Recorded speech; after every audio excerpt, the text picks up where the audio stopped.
What's up, YouTube? ODST General back again. This is going to be a little bit weird for me today here because I've got a different set of headphones than I normally use. I'm having some issues with my normal PC headphones, so to me I sound a little bit more muffled than usual. Anyways, getting started off, we have, of course, main mod news. We've got the Operation Trebuchet devs basically today saying they wouldn't do a bunch of stuff, and then turn around and doing all that stuff they said they would never do. So we've got some Halo 2 anniversary style armor here. That was one thing the devs have said they would never do. Well, never said they would never do, but had no plans to do any more UNSC armor.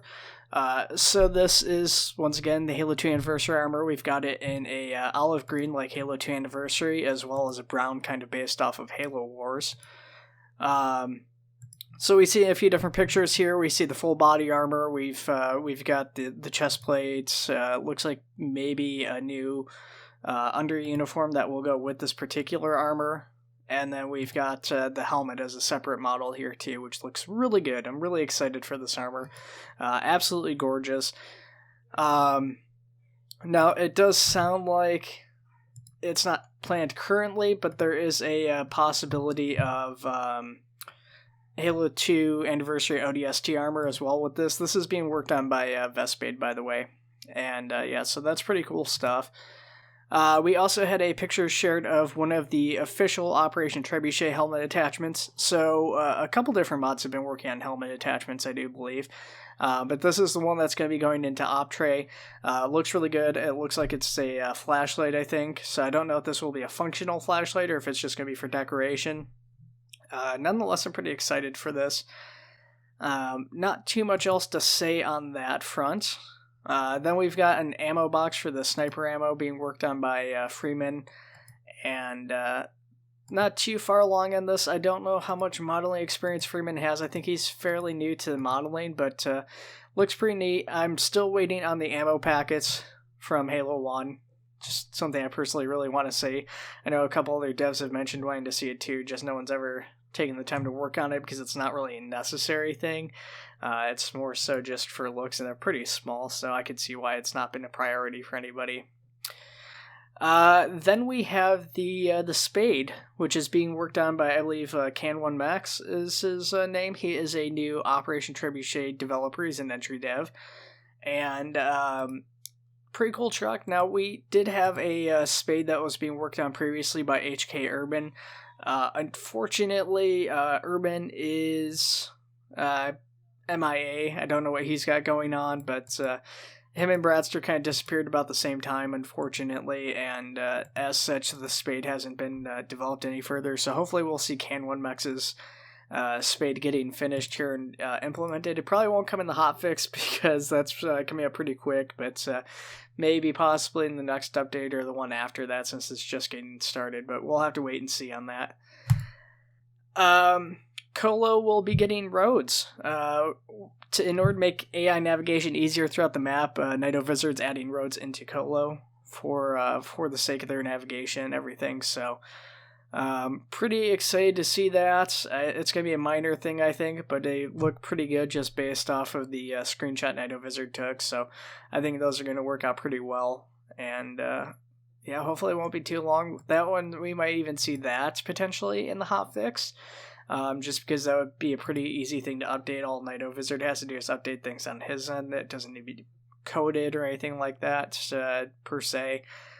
I mean, there's some config work, but Night Wizard's more than capable of doing that on his own. We don't need to wait for Scorch to do that or somebody else to get that in and going. Once it's done on Night Wizard's end, he just needs to send the files over. The other thing the Optre team lied about was never getting the frigate again, so now we're getting the frigate again.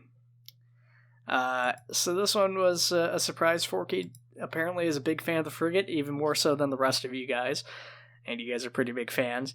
And he's taken up to working on the new frigate model. He's streamed it a couple times here, so this is just through 2 streams progress. This is maybe like 5-6 hours worth of work, if that he's put in on this thing.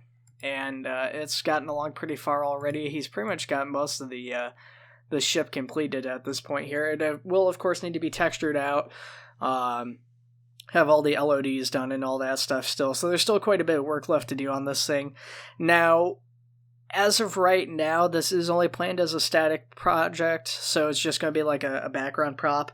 There is a small possibility that, depending on who's doing the work on it, there may be a interior hanger for this thing, just the hanger, but it may be something that you'll be able to like land pelicans on and stuff, kind of like the original frigate was, where the lower landing bay was separate from the rest of the ship. It's probably going to look something like that, I think. Anyways, I'm pretty excited to see that. And that's all the news we have for the main mod. Now we're going to switch over to First Contact. Don't have much to show off here. This one is a Covenant Communications Tower that was shown off by, I believe, Freeman, as something that's being worked on once again for First Contact. So, pretty neat. Not much else to talk about there. There you go.